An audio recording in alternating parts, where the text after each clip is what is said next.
Welcome to Meet Me in the Penthouse. I am Amy, along here with my sister Molly. We help high-achieving women increase their income, but most importantly, their impact. We are neighbors, sisters, and business partners. We have built 8-figure businesses together, traveled the world together, raised our children together, mentored thousands of men and women together, and it's all because we have a penthouse mindset. We aim for the top, and we show others how to empower themselves to peel back the layers and truly step into their greatness and calling. Welcome to Meet Me in the Penthouse. Welcome to Meet Me in the Penthouse, where we help high-achieving women not only increase their income, but most importantly, their impact. And today we have Madison Crossan with us. We are just so madly in love with Molly and I call her our new best friend. She's our kid's age. Yes, she's our kid's age, but we have adopted her, even though she doesn't need adopting at all. She's wiser than we are as 50-year-olds. And that is what made us fall in love with her. She's got an energy, when you walk into someone's energy and they are just like, you are one of the most light-filled, love-filled people. I mean, I would say top 2 in my book. Honestly, I only know one other woman that has that magical power like you do, Madison. So we're so excited to have you here. Wow, that is the best compliment I've ever gotten in my entire life. Thank you. You are Thank so you. I'm welcome. excited to be here.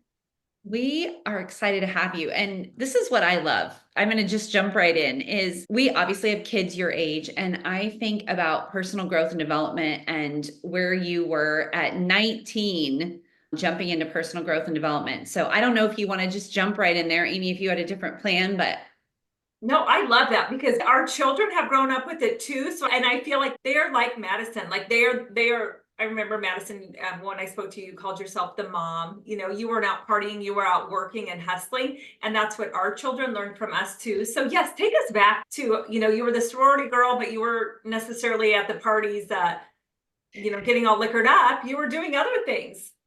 Yeah, I was not getting all liquored up. That was not my forte. Honestly, I've always appreciated conversations with my elders, even when I was very little. I remember my earliest memories of having deep conversations were with my father. He had this hot tub in the backyard, and I would see him every Wednesday and every other weekend. And we had this thing called, hot tub chats. And so every Wednesday we'd have a hot tub sesh together and we'd look at the stars. And obviously looking at the stars leads to asking questions about space and aliens and planets and God and the universe and everything. So I was just always very inquisitive. I always had a lot of questions. I was that kid that was probably like, why? Well, why? Why? Why are things the way that they are? And that led to, graduating college and being in college. Like, why drink alcohol Thursday, Friday, Saturday night? Like, what's the point? This has always just been a common theme for me. And it's still a theme for me in business. I'm like, well, what's the point? Why are we doing this? Like, I don't know what that is. I've just always had that, being in a sorority after a while, I was like, why am I in this? And, the answer for me in the sorority was, well, I thought I wouldn't be able to make friends otherwise. And as soon as I realized that, I left the sorority because I was like, I'm here for the wrong reason. yeah. And with drinking alcohol, same thing. Why? Like, what's the point? How is this helping me? Like, I don't think anyone's ever gotten hammered and been like, this made me a better person, So I've always been kind of practical in that arena. Not have that wisdom at your age, however. But That's incredible. So one of my favorite stories, Madison, is when you told about you were an entrepreneur back then as well, and gathering up people for an opportunity because you saw a way to make money, and that maybe the non 8 to 5 whatever clock in and clock out way. Share that a little bit. While your friends were out at the parties, you were building a business. Yeah. And mind you, I definitely partied, but I was the one having deep combos with the other sober person I could find if there was one. I wasn't, beer bonging or doing anything wild. But so I had a social life. I don't want to sound like a hermit. I definitely had a social life. But I was also in network marketing. And so as you know, you guys know, and a lot of your listeners probably know, network marketing comes, second to personal development, hand in hand with personal development. If you're in network marketing, you're definitely reading books or were recommended a book when you first started. And so I started studying Jim Rohn, specifically the Challenge to Succeed. It was a 4-piece CD set that my dad gave me, and I used to listen to it all the way driving to college and all the way back home. It was a 10-hour drive. I listened to it on repeat. And for whatever reason, and I hope my kids have this as I'm about to birth baby girl, like I hope that they heed my advice so long as I walk the talk. I walk the talk. For some reason, I listened to my dad. And I don't know why, other than I think it's just because I had the utmost respect for him because he was a man of his word and I saw him follow through with things that he said he was going to do. He was never saying something and doing something else. He was always very honest with his experiences. And so I listened to him and I was like, okay, like if he's telling me to read these books and these are going to be better for me, I'm going to listen to them. And then through listening to books and reading books, obviously I started to hear other men and women that were not my family talk about the same principles and reaffirm what my father was telling me. And that just kind of built and built and built my conviction of like, okay, like there is a very different way to do life than 99% of the way that the world does life. And this little spark that I've always had within me, like always knew I was going to do extraordinary things here, always knew I was a little bit different. I never really felt like I fit in anywhere, but I could blend in anywhere, if that makes sense. That's good. That's brilliant. Yeah. So I just knew like there was a different way. And I also started to be exposed to people who had the reality that I really wanted, the lifestyle that I wanted through network marketing. I started to get glimpses of it, like, okay, they did that and it led to that and then this. So I started building evidence of this other way, so to speak, of living, which really came back to, financial freedom, location freedom, and time freedom, which is what I wanted. I was like, I cannot imagine going into a career for 40 years and doing the same thing. Like that's just never been my vibe. And at that point, I also didn't have one thing that I loved. Like I wasn't like, I'm going to be a doctor or I love hair. I'm going to be a hairstylist. I was like, I could do that. I could do this. I could do this. I could do that. I love psychology, but there wasn't one thing. And so I think because I had that underlying uncertainty of what I was going to do for the rest of my life, again, I was like, well, why? Why am I uncertain? Why do people do the same thing for 40 years? Why is there like these two paths? Why don't most people go this way? So I was just asking questions and seeking the answers to them still. And I love that you went into college undecided, right? Like you didn't Undeclared. have a major and undeclared. And because we do have a lot of college listeners and college kids. And I remind my daughter of that all the time, even though she knows graphic design. I'm like, you have no idea. And I love when my mom's like, what you might do hasn't even been invented yet. I think that's such big thinking to say things like that. So, Well, honestly, like it was true for me though. Like the yeah, coaching industry, when I graduated college, was like just starting to become a thing. Like it's still not a well-established industry. We still have a lot of work to do in the coaching industry. So it's a relatively new industry, like it's not something people did 50 years ago. right. Like Andrew Carnegie, Earl Nightingale, the creators of the personal development industry, that wasn't that long ago. It was less than a century ago. It was very, very, very new. But you mentioned like networking and utilizing college. I went in undeclared, but I'll never forget. My dad said to me, he was like, even if you don't know what you're doing, he's like, network your booty off. He's like, build a freaking network. And obviously we're in network marketing. And so my mindset was like, okay, I might not get the perfect degree and use this, but like, I'm going to build a company while I'm here. I'm going to build a movement while I'm here. And so, yeah, the story you're referring to, Amy, I can't believe I did this, but I literally printed out flyers for people to come to my meeting for my network marketing company that I was a part of. And I put the flyers like under every door in the dorm. We packed like 50 people in a small room. I had the 2 top leaders in the company come speak. It was wild. It was crazy. You were 19. You were Yeah. 19. I mean, I was probably 20 at this point. a whole year older. It was sophomore year of college. Wow.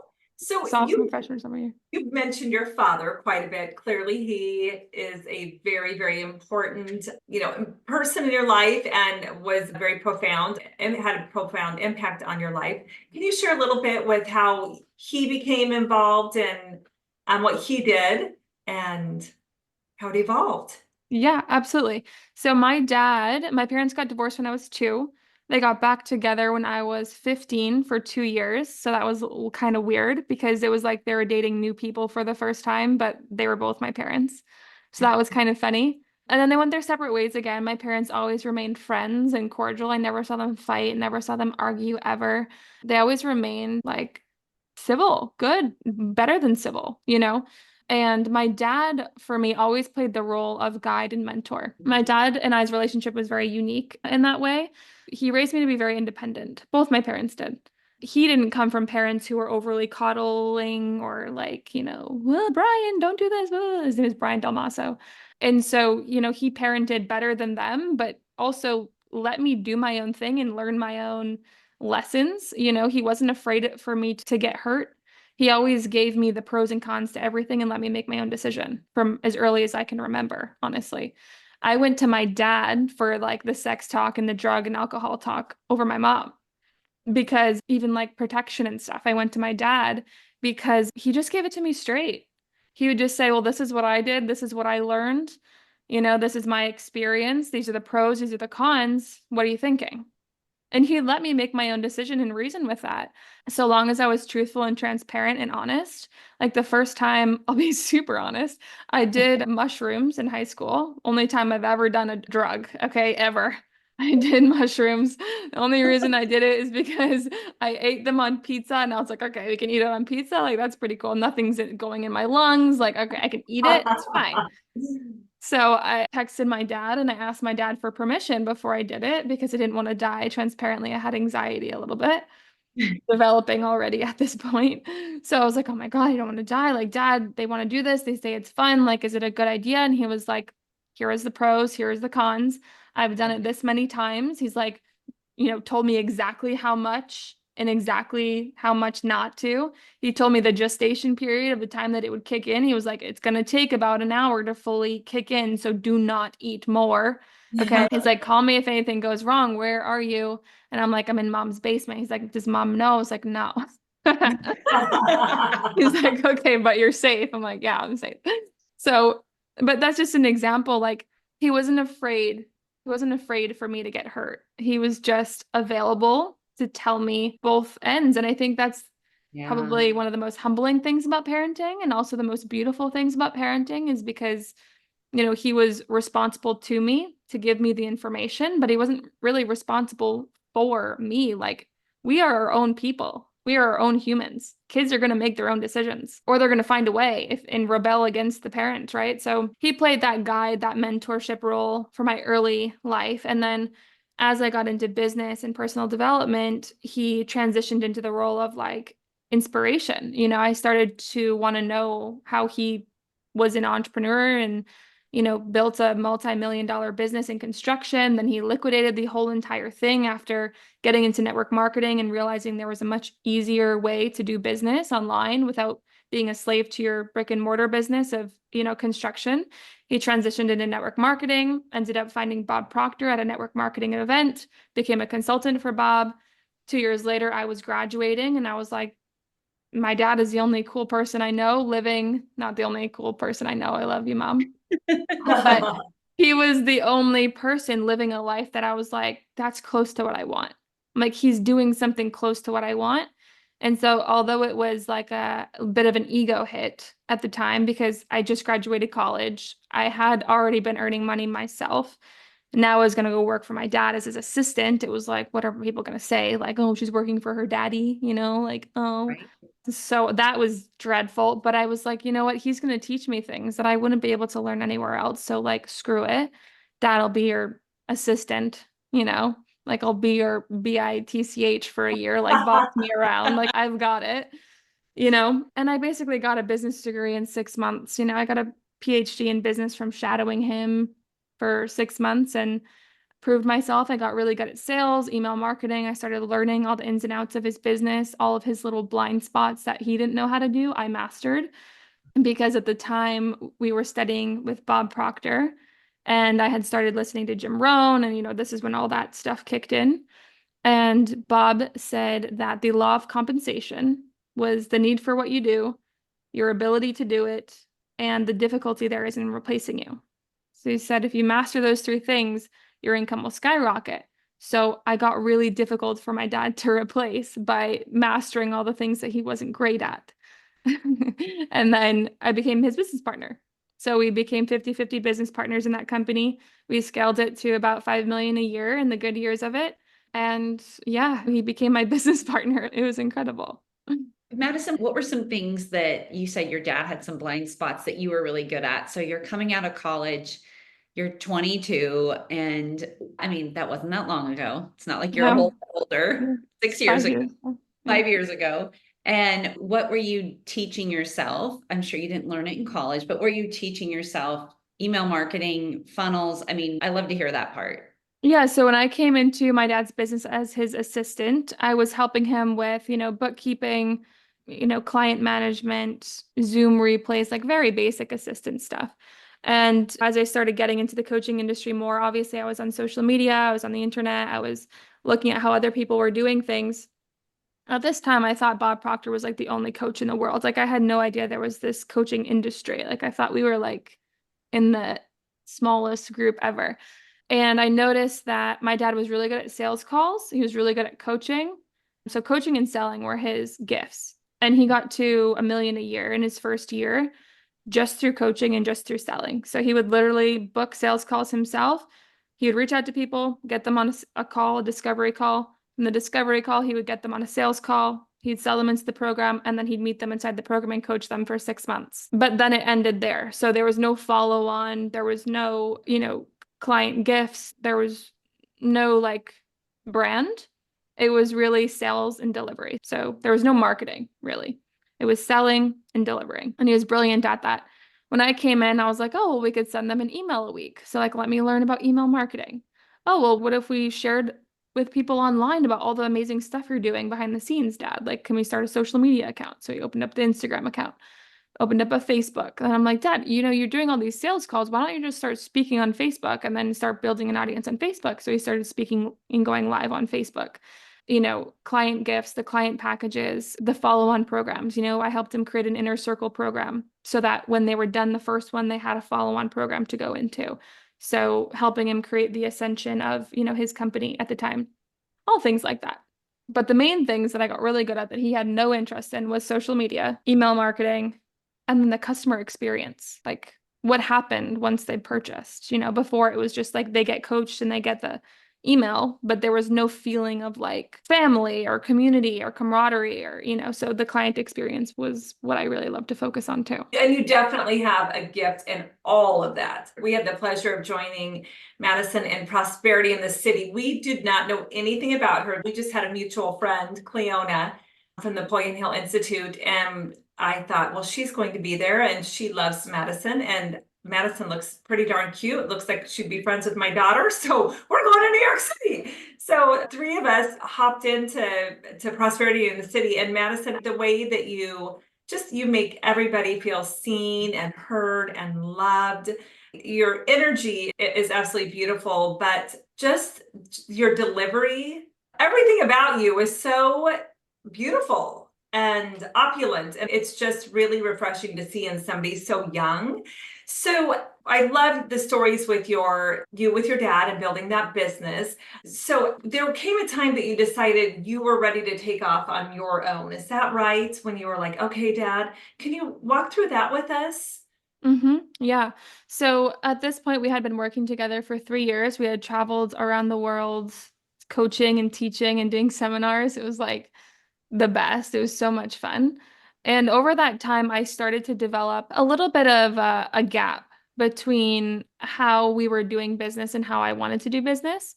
I also noticed that because of all the experiences that I had now created because of personal development with money, with relationships, with myself, with my confidence, with speaking, I really became a woman that I was proud of. I started out very shy, no speaking skills, not even wanting to speak, like tomato face, red, sweaty, like dry mouth. Like I was not a natural born speaker by any stretch of the imagination. And so I had transformed a lot, and I started sharing my own experiences and kind of developing my own way of sharing the information that we learned from Bob. And then I also started branching out and learning from other people like Abraham Hicks, Tony Robbins, other people that can't come to mind right now, but there are a lot, Jim Rohn, et cetera, and so I started pulling in data and information from everywhere and then having results in it in my own life and wanting to share it. At that point, I also had started social media for myself, so building my own personal brand. And it was just becoming a little bit challenging for me at the time with the awareness that I had of how to incorporate my brand, like who I felt, what I felt my brand was, with my dad's. Because my dad was super masculine, super engineering background, super mechanical, kind of non-emotional, mostly left-brained. And I was very right-brained and very creative and very like, he's like, what's the plan for the call? And I was like, I don't know, just get on and see how it goes and help the people. And we'll see what happens after. We'll reevaluate, we'll make it better. And he's like, do like that does not make sense to me. What the hell are you saying? And so we just were different. Yeah. And now if we were in business together, I would have a brilliant plan to make it work. And anyone who would ever come to me who's like, me and my business partner are so freaking different, I'd be like, that's freaking amazing. Like, let's go. I have the perfect plan for you guys. But at the time I didn't know what I didn't know. And it just felt like a conflict. So, and I felt like I couldn't be me. I felt like we were constantly in, like, and this is just transparent, I felt like we were constantly in competition with how we taught, and we overlapped, and I didn't know how to work together and be ourselves and help the client on the same call. Like, it was very conflicting. And I also just had this feeling inside of like, okay, fast forward to 50 years, if I never leave my dad in business, and like the time where I get to fully express myself and be me and create the company that I see is when he croaks, like that is going to be a very long time. Number one, I might grow resentful, and I'm probably going to regret not trying it on my own sooner. And so I'll never forget the day I was on a Zoom call with him, and I'm like, okay, Dad, I have to have a chat with you. And he's like, I know what's coming. He's like, I've known it for a while. I've felt it for a while. And I'm like bawling my eyes out. I'm like, it was like 5 months before my 25th birthday. And that was like a hard cap for me. I was like at 25, like I can't be still like floating around. Like I've got to make a freaking decision here. Like I've got to jump. And so I'm like bawling my eyes out. And he's like, why are you crying?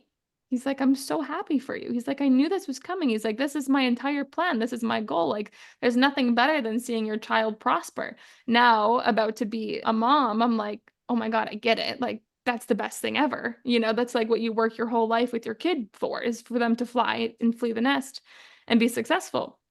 So I left and, created my own little masterpiece. And what was so funny about that was I was leaving because I was like, I don't want to do sales calls anymore. I don't want to be a slave to this business anymore. I want to do all attraction marketing. I want to do it my way. I want to blah, blah, blah, blah, blah. And the first thing I did was hire a sales team. First thing I did was pay $30,000 out of my own money for a sales team to come in and run Facebook ads and book calls to my freaking calendar. And the first month in business was a 6-figure cash month. So we had a lot of like early momentum, like boom, boom, boom, people who had been watching me over the years. And 2 months in, I was just like, this sucks. Like, this is exactly what I left. Like, but I did it to myself. There's no one to blame. Like, I can't blame my dad. He's not even in my company, like what the heck? So it was my paradigm, right, that I carried over with me. With you? Yeah, I took it with me, right? And a lot of people do this in relationships. They leave a relationship only to attract the same BS in the next one. And I did the same thing in business, So I was like, all right, got to burn it to the ground again. So I let go of the sales team. I paid for all my services because it was my lesson to learn. It wasn't the sales team's fault. Like, it was on me. I get it. So they are gone. I fired the whole thing. And then from there, I was like, okay, I've got to build this happy.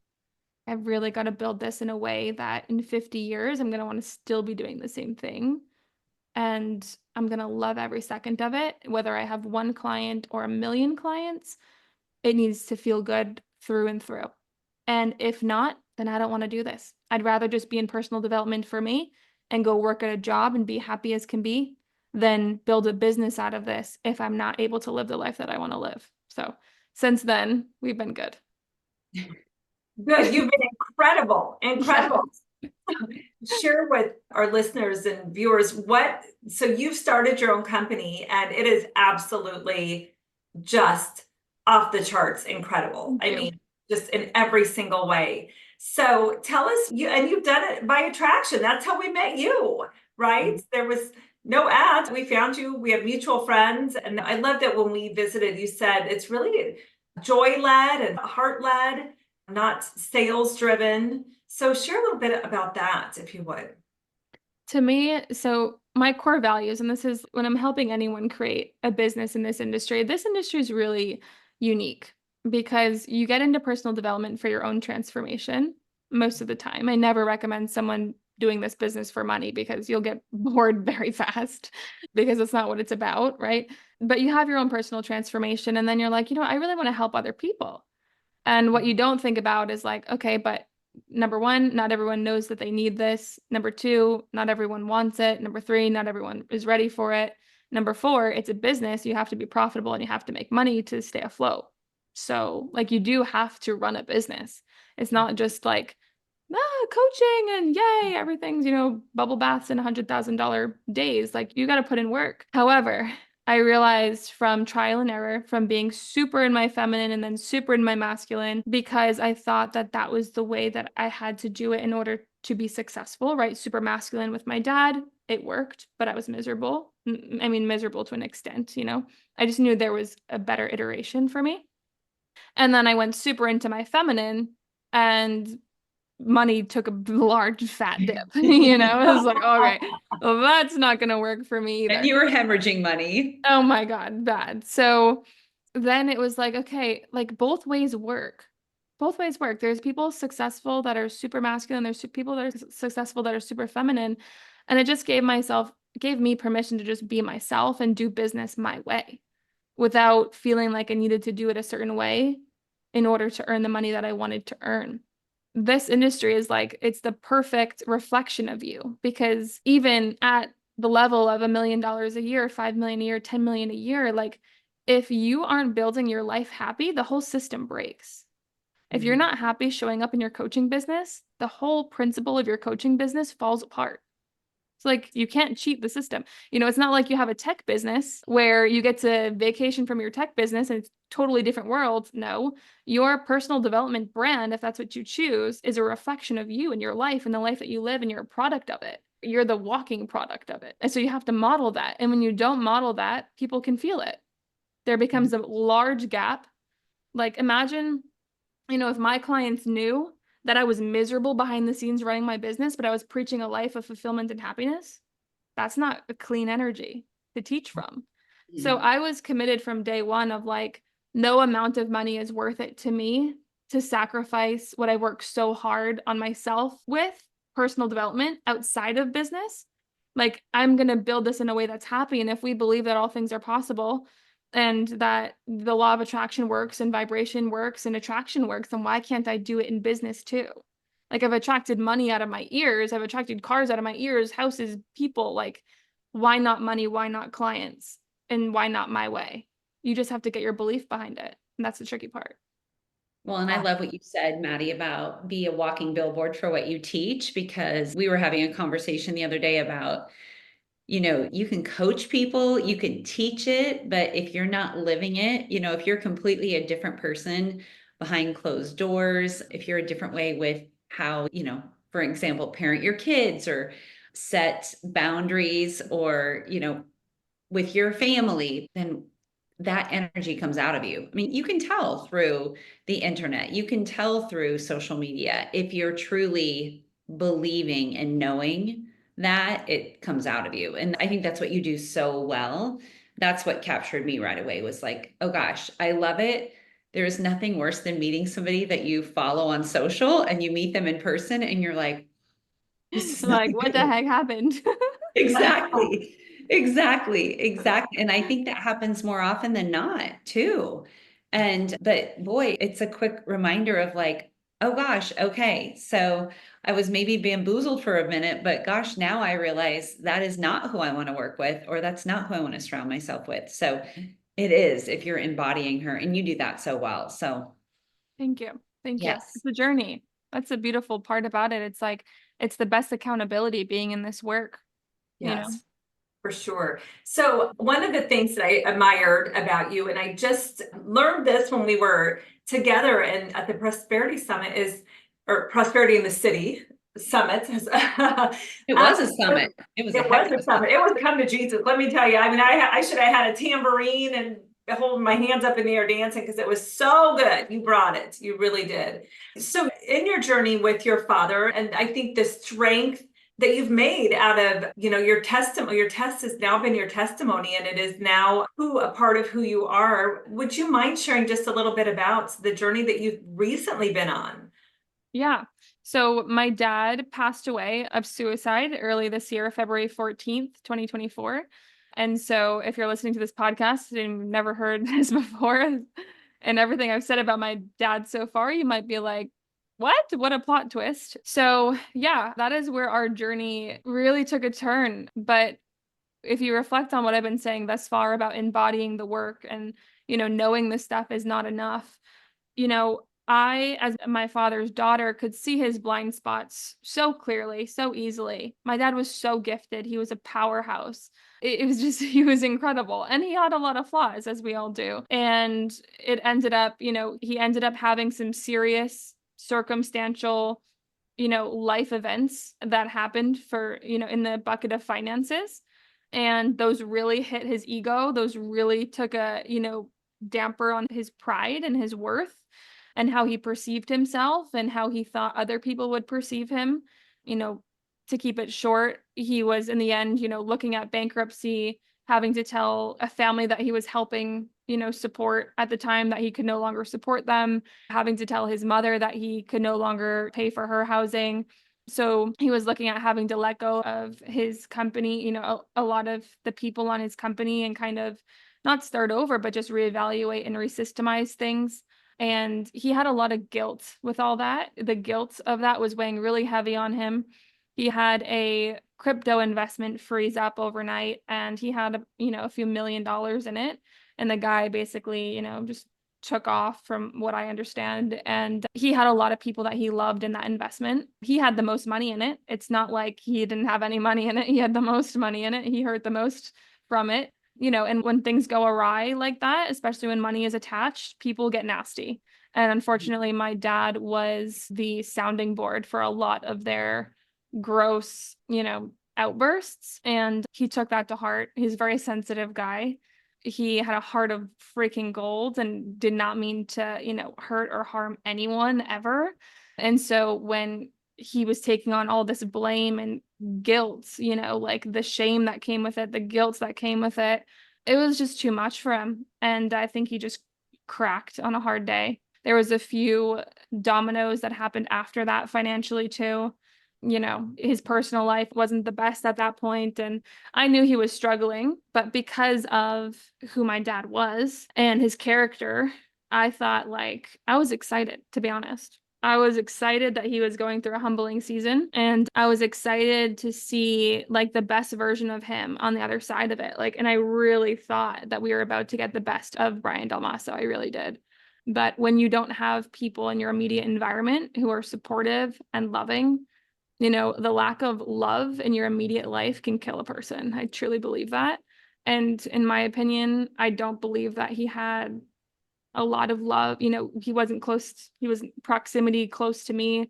We were just talking on the phone and on Zoom meetings. And so when you don't have that support and that reassurance of love and affirmation, and you're dealing with all this stuff and you feel like everything's your fault and you're the one to blame, and the world would be better off if you didn't exist, ultimately led him to make his final decision, which was to leave on a hard day. So that is where our story took a pivot, but it's still going because he's still in my business and he's still working with me in a different way.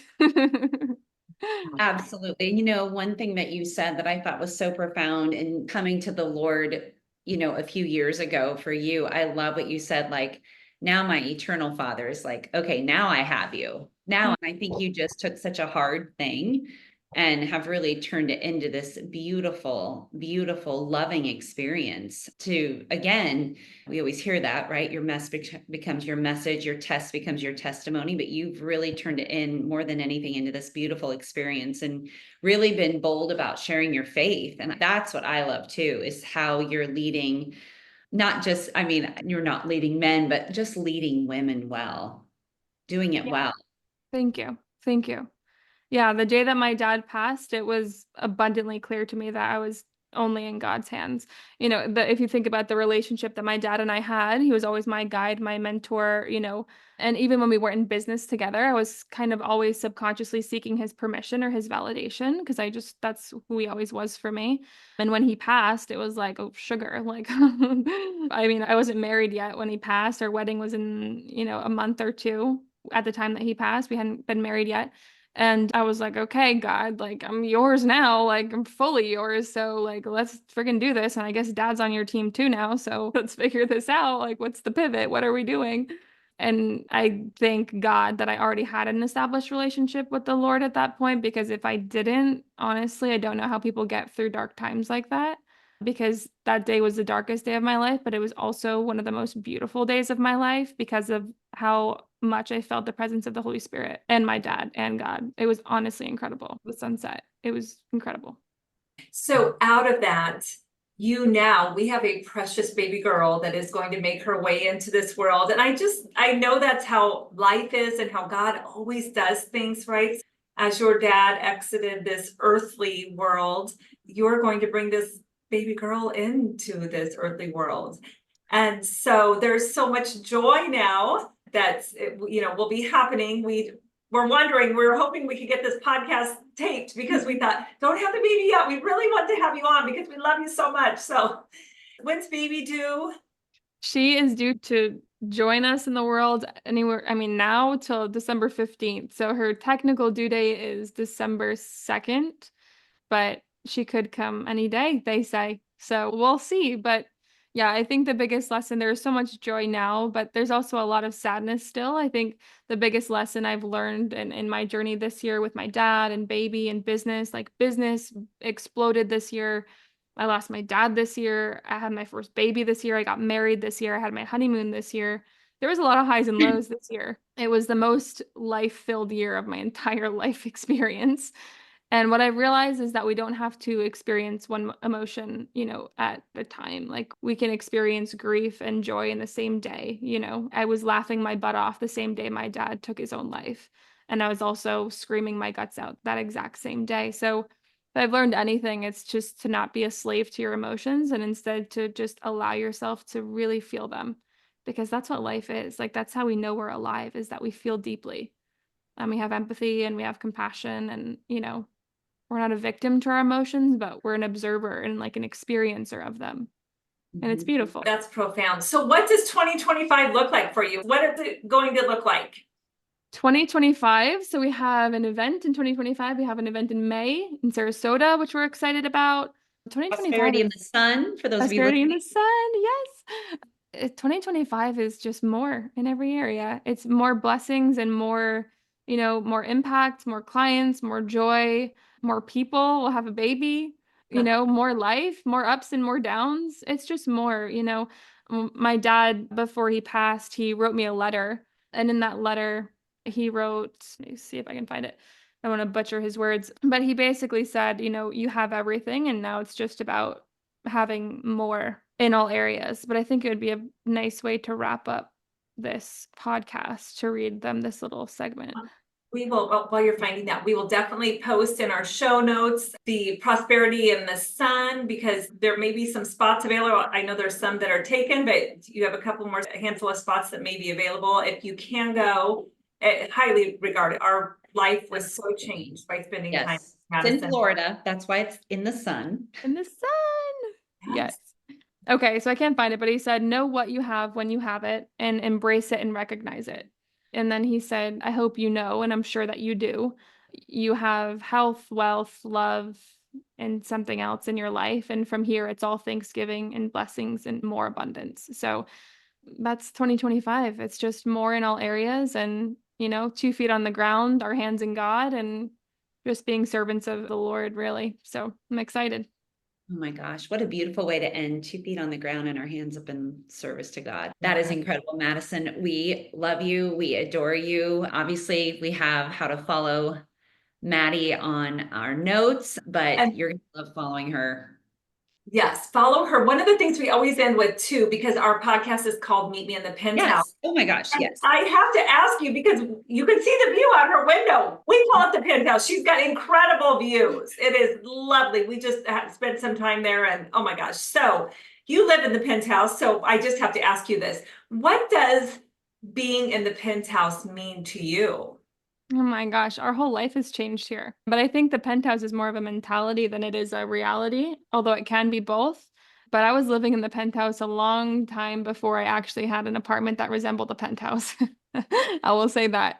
So the Penthouse is your imagination. It's where you go in your mind to create your next destiny. I think we're always creating our destiny. And to that right now, like, is the next rendition of you. So for me, it's a multi-million-dollar brand. It's being a mom. It's running a business. It's the next version of myself. It's a house. It's a big house somewhere, another house, maybe in the mountains or something, or near the water. I don't know.